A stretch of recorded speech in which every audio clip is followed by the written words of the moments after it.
Students કેમ છો બધા મજામાં સારું ચલો આપણા આટલા ચેપ્ટર્સને આપણે શું કરી દીધું છે કમ્પ્લીટ કરી દીધું છે એટલે કે chapter 10 complete chapter 2 complete chapter 5 complete then after I think that chapter number 3 is very important for the NEET actually 2 થી 3 4 MCQ તમે આના નામે મૂકી જ દેજો ક્લિયર ચલો પહેલા તો ચેપ્ટર શું છે વનસ્પતિ સૃષ્ટિ ચેપ્ટર આખું જ તેનું છે છોકરાઓ વનસ્પતિ સૃષ્ટિનું છે તો વનસ્પતિ સૃષ્ટિમાં તમારે ખાસ એક વસ્તુનું ધ્યાન રાખવાનું છે તમારા માઇન્ડની અંદર એક વસ્તુ રાખજો છોકરાઓ કે જે વનસ્પતિ સૃષ્ટિ છે ને છોકરાઓ ઈ તમે આગળ આરએચ વિટેકરમાં થોડા યાદ કરો જેને 5 સૃષ્ટિનું વર્ગીકરણ કર્યું હતું સૃષ્ટિ મોનેરા પ્રોટિસ્ટા ફૂગ સૃષ્ટિ વનસ્પતિ સૃષ્ટિ અને પ્રાણી સૃષ્ટિ એમાં કોણ આવે છે આ વનસ્પતિ સૃષ્ટિ પછી આના પછીનું ચેપ્ટર કયું હશે પ્રાણી સૃષ્ટિ બટ વનસ્પતિ સૃષ્ટિ છે actually some of the characteristic ઘણી બધી મળતી આવે જેમ કે કોસ્તીવાલની હાજરી બધામાં હોય પછી આગળના ઘણા એવા હતા પ્રોટિસ્ટામાં કે જે સ્વયંપોષી હતા આગળના ઘણા એવા હતા કે જે કેવા હતા સ્વયંપોષી છે આઈ છે બટ આની અંદર ઘણી એવી કેરેક્ટરિસ્ટિક છે જે પ્રાણીઓ કરતા ફૂગ કરતા લીલ મીન્સ કે લીલ તો જો કે આની અંદર જ ઇન્ક્લુડ કરી છે બીજા મોનેરા કરતા અલગ છે એટલા માટે એટલે સુકોષ કેન્દ્રીય આવા સમૂહને બહુકોષીય સમૂહને અલગ સૃષ્ટિમાં વહેંચવું એ કઈ છે વનસ્પતિ સૃષ્ટિ ઓકે જે સાયનોબેક્ટેરિયા બધા કરતા કેવું છે ભાઈ અલગ છે ચલો રેડી બહુ મસ્ત ચેપ્ટર છે એટલી મજા આવશે તમને બરાબર તો શું કહેવા માંગે છે પહેલા તો છે ને મને આ વખતે ઈચ્છા હતી હું તમને આખા ચેપ્ટરનો ચાર્ટ જ આપી દઉં બરાબર છે આખા ચેપ્ટરનો હું તમને પહેલા શું આપી દઉં ચાર્ટ જ આપી દઉં એટલે તમને મજા આવશે જો પહેલા તો વનસ્પતિ સૃષ્ટિ તો કે વનસ્પતિ સૃષ્ટિને પહેલો જ છે તમારે ભણવાનો છે ને લીલ છે પહેલી જે છે એ કઈ છે તમારે પાઠ ભણવાનો છે ઈ લીલ તો એને અંદર મૂકી દઉં લીલ ભાઈ આ લીલ છે ને 3 પ્રકારની તમારી ટેક્સ્ટ બુકમાં આવે છે ક્લોરોફાઇસી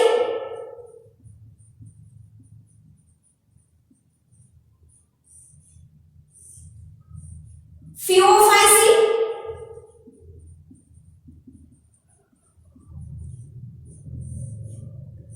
અને ત્રીજું જે છે રોડોફાઇસી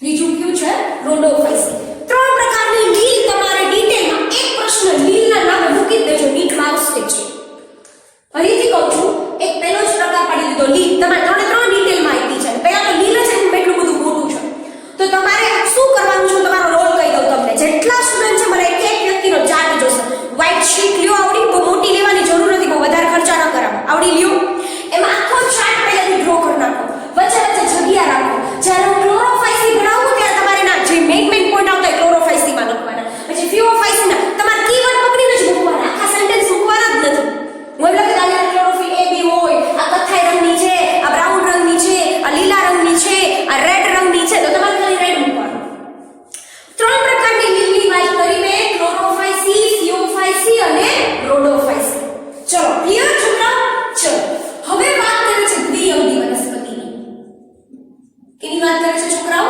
દ્વિઅંગીની તો દ્વિઅંગી છે ભાઈ બીજો પ્રકાર છે એની અંદર પણ તમારે છોકરાઓ ધ્યાન રાખવાનું છે દ્વિઅંગી લીલ પછીનો જો કોઈ સમૂહ આવ્યો તો એ કયો આવશે દ્વિઅંગી અને દ્વિઅંગીમાં બેનો સમાવેશ થાય છે તમારે બે દ્વિઅંગી ભણવાના છે ઈ છે મોસ ક્યાં બે ભણવાના છે એક છે મોસ છે અને બીજું છે એ કયું છે લીવરવર્ટ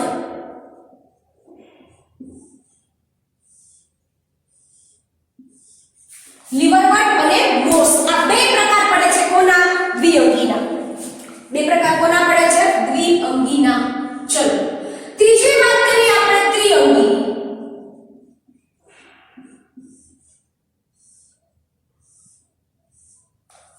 ત્રીજી વનસ્પતિ મીન્સ કે સમૂહ કયો છે ત્રિઅંગી ગુડ થિંગ એ છે કે આમાં કોઈ પ્રકાર પડતા નથી મીન્સ કે ત્રિઅંગી તમારે ડિટેલમાં સ્ટડી કરવાનો છે તો કરવાનો છે બરાબર ચલો જસ્ટ વેટ હું ચેક કરી લઉં પ્રોપરલી દેખાય છે બધું ના બરાબર ચલો ત્રિઅંગી પછી આપણે વાત કરવાના છીએ પછી આપણે દ્વિઅંગી ત્રિઅંગી ચતુર્થંગી એવું કંઈ નથી લાગતું અહીંયા ત્રિઅંગી પછી કઈ જો આવતું હોય તો એ જ અનાવૃત બીજધારી વનસ્પતિ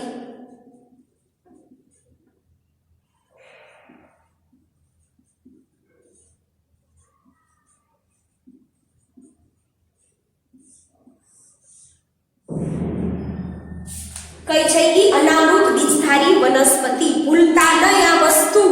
કઈ વનસ્પતિ છે? અનાવૃત બીજધારી વનસ્પતિ. અને જે ચોથો પ્રકાર પડે છે એ કયો છે?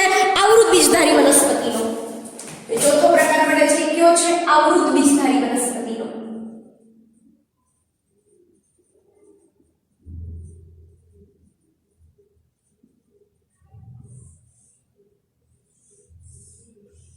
ચોથો પ્રકાર કયો પડે છે? ચોથો છે, હા, ચોથો ને પાંચમો થશે કા. લીલ, દ્વિઅંગી, મમોસ અને લીવરમેન્ટ. ત્રિઅંગી, અનાવૃત બીજધારી, આવૃત બીજધારી. અનાવૃત બીજધારી વનસ્પતિ છે એના કોઈ પ્રકાર કાઈ પડતું નથી, બટ આવૃત બીજધારી છે એને પાછા બે ભાગમાં વિભાજિત કરવામાં આવે છે. કેમ એટલા ભાગમાં વિભાજિત કરવામાં આવે છે? બે ભાગમાં, જેમાં એક દળી આવૃત વનસ્પતિ અને બીજી વાત કરે છે દ્વિદળી આવૃત વનસ્પતિ.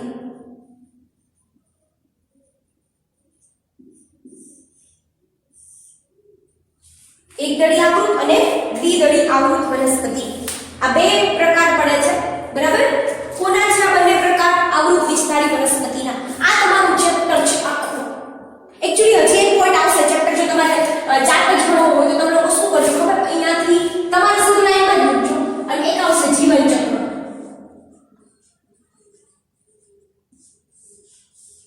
એક શું ભણવાનું છે છોકરાઓ? જીવન ચક્ર ભણવાનું છે. તમારી ટેક્સ્ટબુકમાં 3 જીવન ચક્ર આપ્યા છે. આપણી ટેક્સ્ટબુકની અંદર કેટલા જીવન ચક્ર આપ્યા છે? ટોટલ 3 જીવન ચક્ર આપ્યા છે. એક છે એકવિધ જીવન ચક્ર,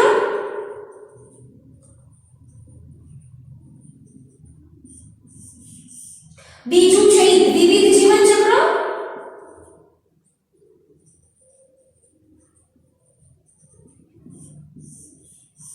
અને જે ત્રીજું પડે છે એ છે એક દ્વિવિધ જીવન ચક્ર.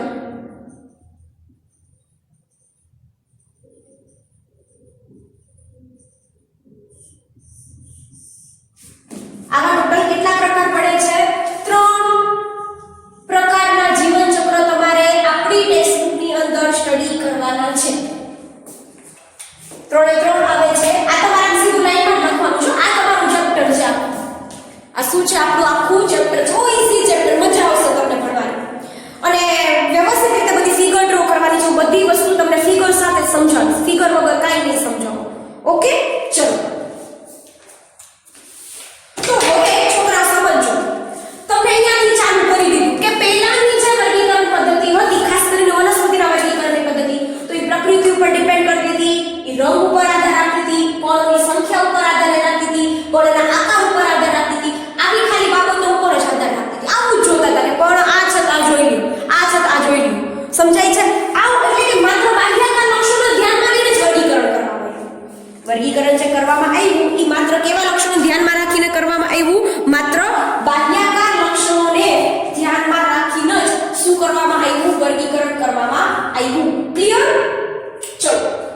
પરંતુ વર્ગીકરણ મોટે ભાગે ક્યારે આ તો થતું હતું, હજી વર્ગીકરણ મોટે ભાગે વાનસ્પતિક લક્ષણો એટલે કે મૂળ, પ્રકાંડ અને પર્ણ. ભૂલતા નહીં, ક્યાંક તમારે લખવું હોય તો લખી નાખજો સરખી રીતના. વાનસ્પતિક લક્ષણો એટલે કેવા લક્ષણો થશે સ્ટુડન્ટ્સ? એના મૂળ, પ્રકાંડ અને પર્ણની વાત જ્યારે થાય ત્યારે એને શું કહેવામાં આવે છે? એના વાનસ્પતિક લક્ષણો. અને બીજા કેસના પુષ્પીય લક્ષણો, એ પણ નોટ ડાઉન કરજો. ખાસ કરીને એમાં સ્ત્રીકેસર અને પુકેસરની વાત કરે.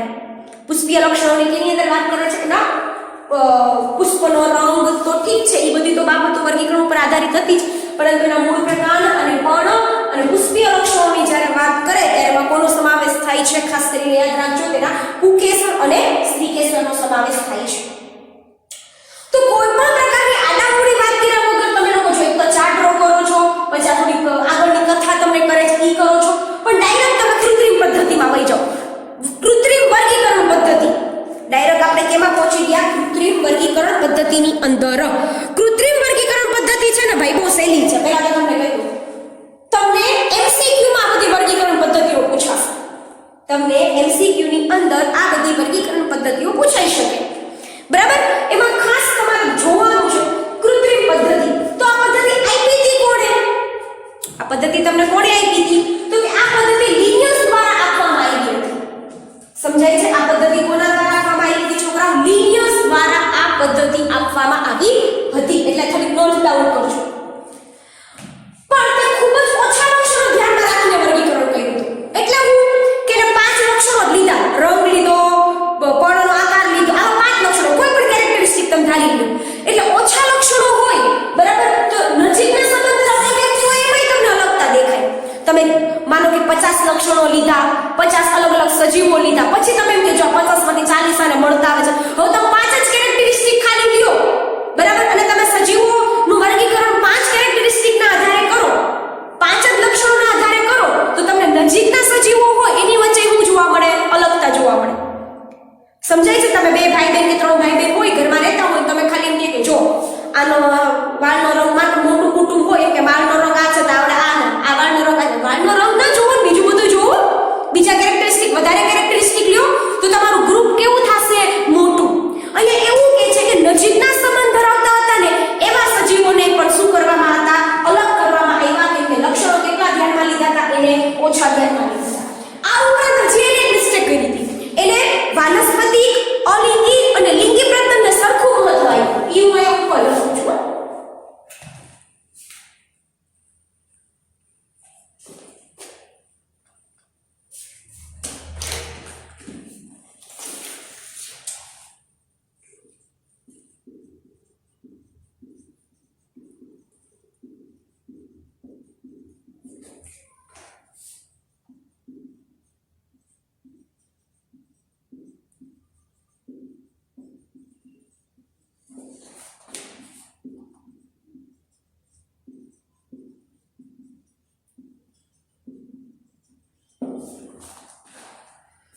એને શું કહ્યું? વાનસ્પતિક પ્રજનન, લિંગી પ્રજનન, અલિંગી પ્રજનન, બધાને સરખું મહત્વ આપ્યું. હવે જોજો તમે ક્યાં ભૂલ કરશો ખબર? મેં તમને ઓલરેડી ચેપ્ટર નંબર 2 માં સમજાવ્યું છે, તો યાદ રાખજો. અલિંગી પ્રજનન એટલે કોઈ એક જ પિતૃઓ દ્વારા નવા સજીવનું સર્જન થાય. લિંગી પ્રજનન એટલે કે બે નર અને માદા એવા વિરુદ્ધ પ્રકારના સજીવો ભેગા મળીને થાય. અને વાનસ્પતિક લક્ષણ અલ્ટિમેટલી અલિંગી પ્રજનન જેવું થયું. પરંતુ અહીંયા સ્પેસિફાઈ કરે કે વનસ્પતિના માનો કે ખાલી મૂળ હોય તો મૂળમાંથી નવી વનસ્પતિનું સર્જન થાય. પ્રકાંડ હોય તો ખાલી પ્રકાંડમાંથી આખી વનસ્પતિનું સર્જન થાય. પર્ણ છે, પાનફૂટીનું ઉદાહરણ આવે, એમાંથી આખી વનસ્પતિનું સર્જન થાય. તો અહીંયા એને શું કહ્યું ખબર? વનસ્પતિક, લિંગી અને અલિંગી ને સરખું મહત્વ આપ્યું. પણ એક્ચ્યુઅલી આ સારી બાબત ન કહેવાય. લખવું જોઈએ આ સારી બાબત નથી. કારણ કે તમને કારણ તો ખબર હોય છે, શું કામ તમે કહો છો ચોક્કસાઈપૂર્વકની બાબત નથી? કારણ કે વાનસ્પતિક લક્ષણો એ અથવા વાનસ્પતિક પ્રજનન એ પર્યાવરણની અનુકૂળતા ઉપર આધાર રાખતું હોય.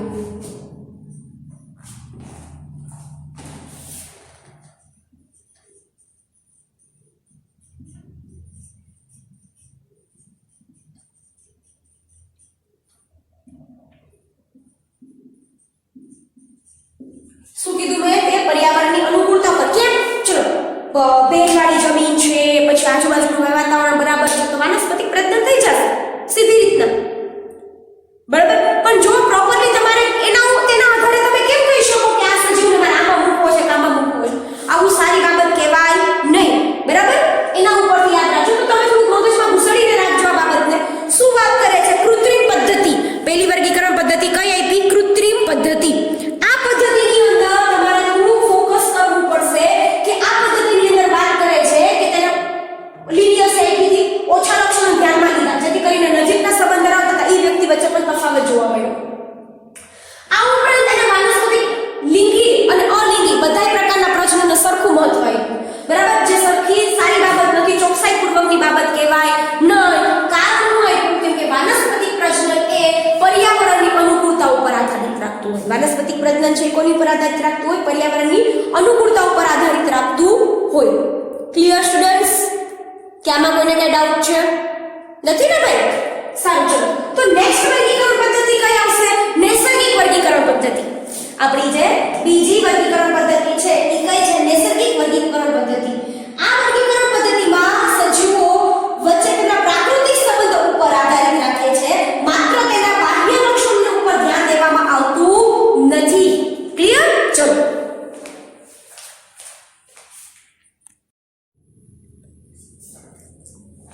સારું,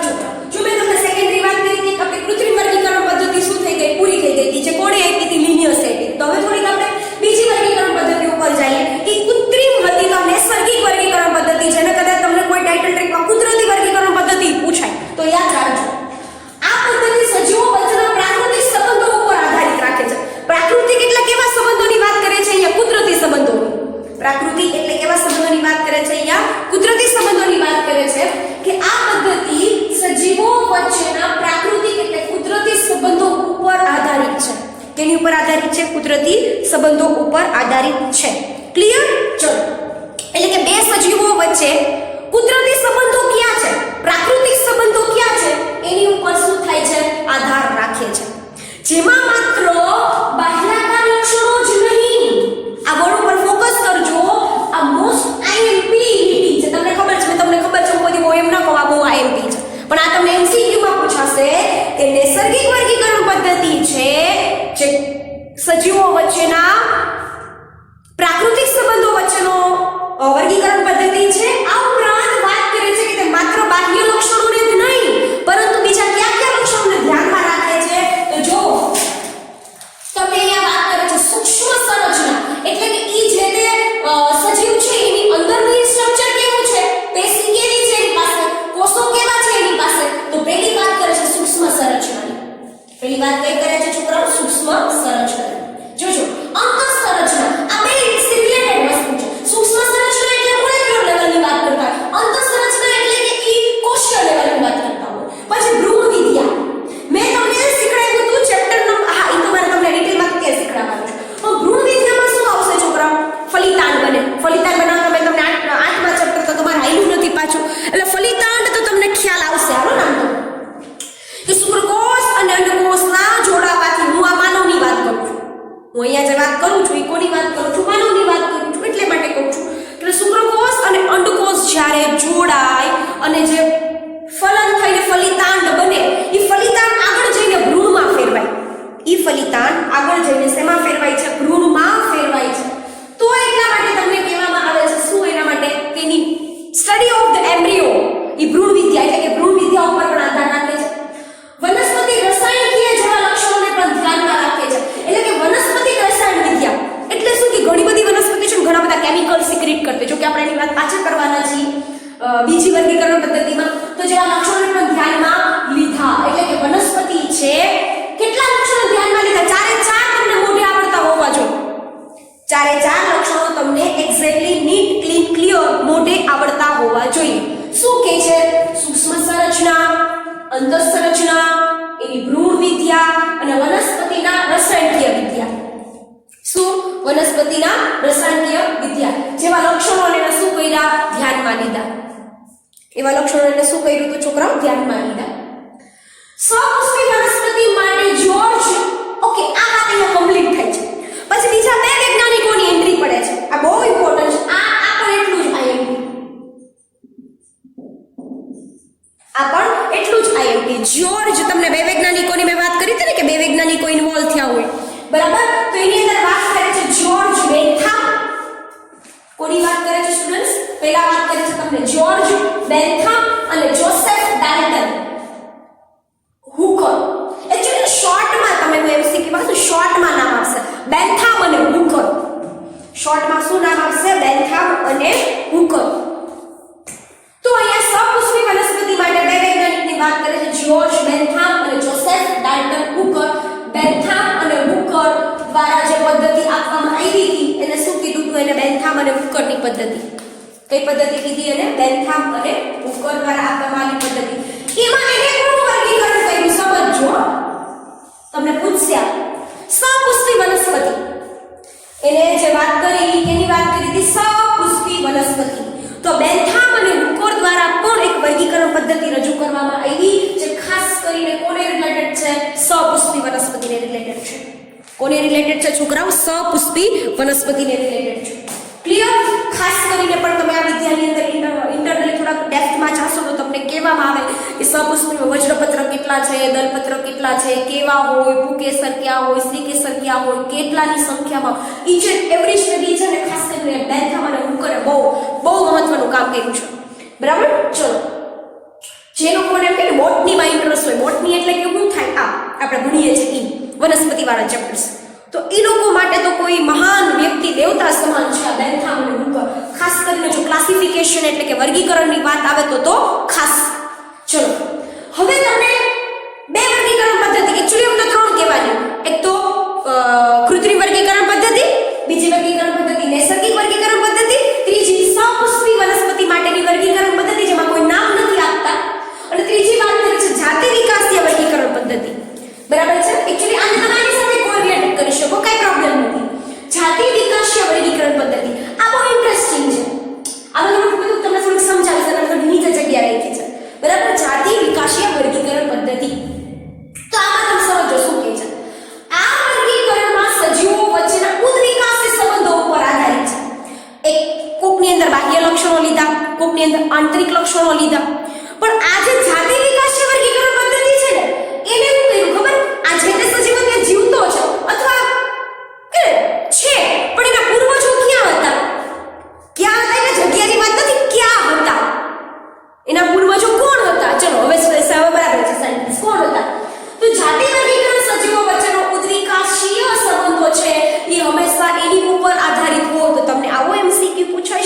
છોકરાઓ કે ઉદ્વિકાસીય સંબંધ હોય એની ઉપર આધારિત પદ્ધતિ તો કઈ છે? જાતિ વિકાસીય વર્ગીકરણ પદ્ધતિ. કઈ પદ્ધતિ આવે છે? જાતિ વિકાસીય વર્ગીકરણ પદ્ધતિ. ક્લિયર? ચલો, જે સ્વીકાર્ય કોણ હતી, જે કેવી હતી? સ્વીકાર્ય કોણ હતી. એકચ્યુઅલી કોઈને આમ ડિબેટ ચાલતી હોય, આને આ કીધું તો માનવું કે નો માનવું, આને આ કીધું તો માનવું કે નો માનવું. જાતિ વિકાસીય વર્ગીકરણ છે ને પદ્ધતિ, એ ઘણા લોકો એક્સેપ્ટ કરી હતી. તમને એનું કારણ ખબર હોવી જોઈએ કે આપણે જ કે હું જેમ કહું કે આપણે બધા માનવ છીએ, તો માનવ આપણે કે વાંદરામાંથી ઉતરી આવીએ છીએ, તો એ આપણા પૂર્વજો થયા, કેમ કે સિમિલારિટીઝ છે બધી.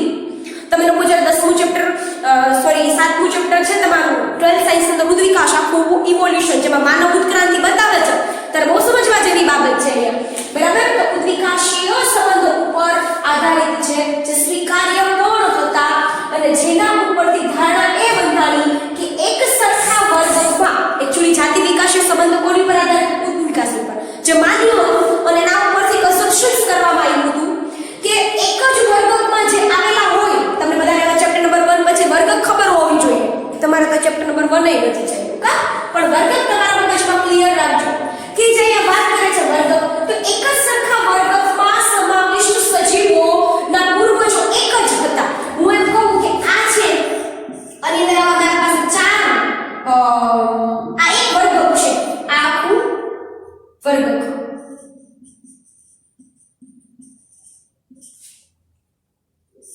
આ શું છે? વર્ગક. અને આ એક વર્ગકમાં જેટલા સજીવો આવતા હશે ને બધાના પૂર્વજો કેવા હશે? સમાન જ. એના પૂર્વજો સમાન હતા એટલા માટે તો આપણે એને શેમાં મૂક્યા હતા? એક જ વર્ગમાં. એના પૂર્વજો સમાન હતા એટલા માટે તો આપણે બધાને કેમાં મૂક્યા હતા? એક જ વર્ગની અંદર શું કર્યા હતા? મૂક્યા હતા. ક્લિયર છોકરાઓ? કે આમાં કોઈને કઈ વાંધો છે તો બોલો. આના ઉપર હજી પણ કે છે, પણ એક વખત આટલું સમજી લો. ચલો, પહેલા વાત કરીએ છીએ નૈસર્ગિક વર્ગીકરણ પદ્ધતિ, જેમાં તમને આટલી ચર્ચા કરે છે કે આટલા લક્ષણો હોવા જોઈએ. આ તો છે જ, પણ આ વધારાના લક્ષણો છે. શું છે? એટલા વધારાના લક્ષણો છે. સપુષ્પિ વનસ્પતિ માટે જોર્જ બેન્થામ અને જોસેફ ડાલ્ટન હુકર, એટલે કે બેન્થામ અને હુકર નામના જે વૈજ્ઞાનિકો હતા, બરાબર, એમને ખાસ કરીને આ જે સપુષ્પિ વનસ્પતિનું વર્ગીકરણ કર્યું. ત્યાર પછી જાતિ વિકાસીય વર્ગીકરણ, એને આપણે ચાલુ છે પણ એ ઉદ્વિકાસીય સંબંધો ઉપર જ આધારિત છે. બરાબર? એક સરખા વર્ગમાં જેટલા સમાવિષ્ટ સજીવો હશે એ બધાના પૂર્વજો પણ કેવા હશે? સરખા જ હશે, એવું એને ધારણા કરી હતી. તો આટલું રિમૂવ કરું છું, પછી વાત કરું તમારી સાથે. જો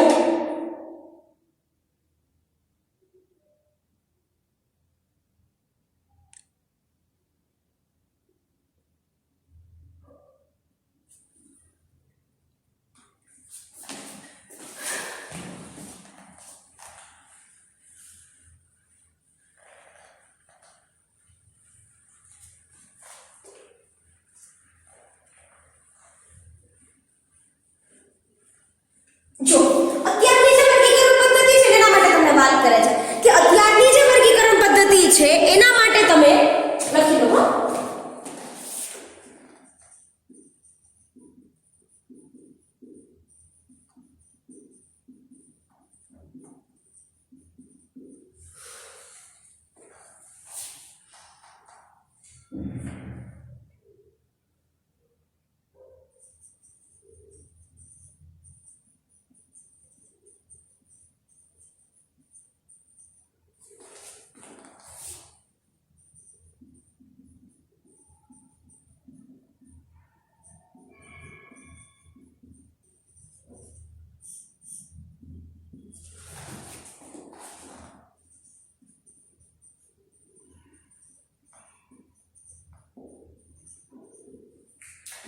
બરાબર? સેન્ટેન્સ તમારે સરખી રીતે સમજવાનું છે.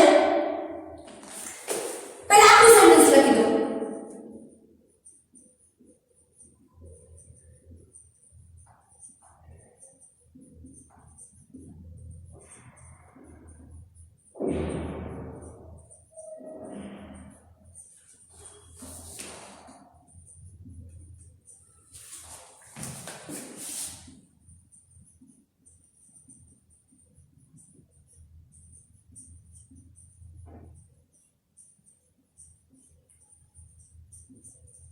ચલો શું કહે છે સમજો. અત્યારે જે વર્ગીકરણ પદ્ધતિ થઈ રહી છે એના માટે તમારે માહિતી તો લેવી પડે, કલેક્શન ઓફ ધ ઇન્ફોર્મેશન, કે ચલો અહીંયાથી આ હું કોઈ વર્ગીકરણ કરું છું તો આને આ કેરેક્ટરિસ્ટિક, આ કેરેક્ટરિસ્ટિક, આ કેરેક્ટરિસ્ટિક, ઘણી બધી કેરેક્ટરિસ્ટિકની તમે વાત કરતા હો.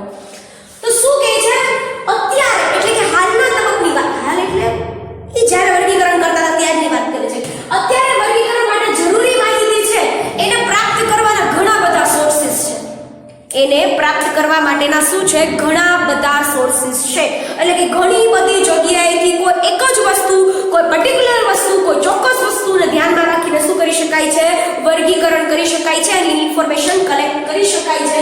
માનો કે ઘણી વખત એવું થાય કે તમારે વર્ગીકરણ કરવું હોય, આપણે વર્ગીકરણ કરવું હોય પણ આપણને એના માટેના અસ્મિના પુરાવાઓ પ્રાપ્ત ન થતા હોય. તો જ્યારે તમારે કોઈ સજીવને ઓળખવો હોય, એનો સ્ટડી કરવો હોય, એને આગળની કક્ષામાં કોઈ અલગતા કંઈક તારવવી હોય, કોઈ ડિઝીઝનો સ્ટડી કરવો હોય, ત્યારે તમારી પાસે મહત્વનું શું બનીને એના અસ્મિના પુરાવા મળે તો સારું. તરત જ તમને ખબર પડી જાય કે આ લુપ્ત થઈ ગયો અથવા આમાંથી આવ્યો હતો અથવા આપણામાં શું ફરક છે. પણ જ્યારે અસ્મિના પુરાવાઓ પ્રાપ્ત નથી થતા ત્યારે આ ઉદ્વિકાશીય પદ્ધતિઓ બહુ મહત્વની બની રહે. કેમ કે ઉદ્વિકાશીય વર્ગીકરણ પદ્ધતિમાં એ તો લખ્યું છે કે આ સજીવ છે આની સાથે કોરિલેટેડ કરે છે, આ સજીવ છે આની સાથે કોરિલેટેડ કરે છે. ક્લિયર કે આમાં કોઈને કઈ વાંધો છે? ઓકે, સો આ આખી વાત થઈ ગઈ જાતિ વિકાસી વર્ગીકરણ પદ્ધતિની. હવે જે સેકન્ડરી આવે છે એ કઈ છે, સંખ્યાકીય વર્ગીકરણ વિદ્યા. હવે આવે છે એ કઈ છે, સંખ્યાકીય વર્ગીકરણ વિદ્યા. વેઇટ, ઓકે, નાઉ ગુડ. જો હવે જે છે ને એ કઈ આવે છે, સંખ્યાકીય વર્ગીકરણ પદ્ધતિ. આ છે ઇન્ટરેસ્ટિંગ છે. આમાં સંખ્યાકીય વર્ગીકરણ પદ્ધતિ. આ જે સંખ્યાકીય વર્ગીકરણ પદ્ધતિ છે એમાં શું કહે છે ખબર, જેમાં વર્ગીકરણ છે એ કમ્પ્યુટરનો ઉપયોગ દ્વારા કરવામાં આવે છે.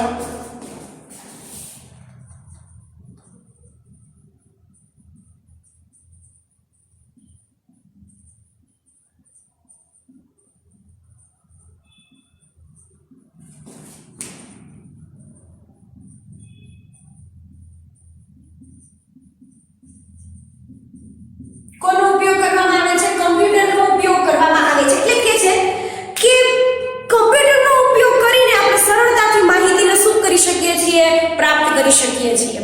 આ સેન્ટેન્સ તમે સાથે લખો.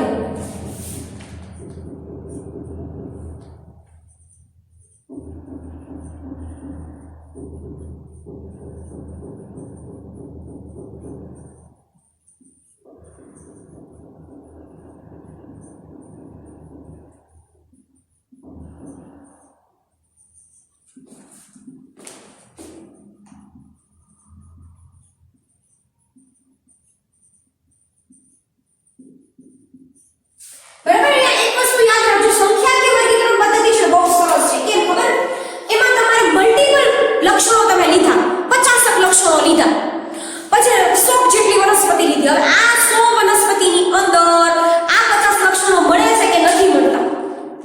તો કમ્પ્યુટર હોય ને એમાં ચોક્કસ પ્રકારની એના માટેની નિશાનીઓ હોય, ચોક્કસ પ્રકારની એની શું કહેવાય આમ સિમ્બોલાઇઝેશન કરેલું હોય. તો જે સિમિલરિટી હશે તેના માટે એમ બતાવે કે ટીક માર્ક કે વોટેવર. સમજાય છે હું શું કહેવા માંગુ છું કમ્પ્યુટરમાં? તો તમે ઓછા સમયગાળાની અંદર વધારે વર્ગીકરણ કરી શકો, સચોટ વર્ગીકરણ કરી શકો. તો એ કઈ છે, સંખ્યાકીય વર્ગીકરણ પદ્ધતિ. બરાબર છે, કઈ છે, સંખ્યાકીય વર્ગીકરણ પદ્ધતિ. પણ એક કામ કરીએ છોકરાઓ, આપણે આટલું રાખીએ, નેક્સ્ટ લેક્ચરની અંદર હું પાછી સંખ્યાકીય વર્ગીકરણ પદ્ધતિ આગળ આપણે વધશું. ઓકે,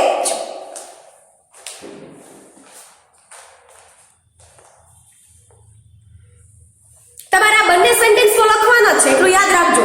તમારે આ બંને લખી નાખજો એટલે નેક્સ્ટ લેક્ચરની અંદર મારે આ તમને 2 સેન્ટેન્સ લખાવા નહીં. ઓકે.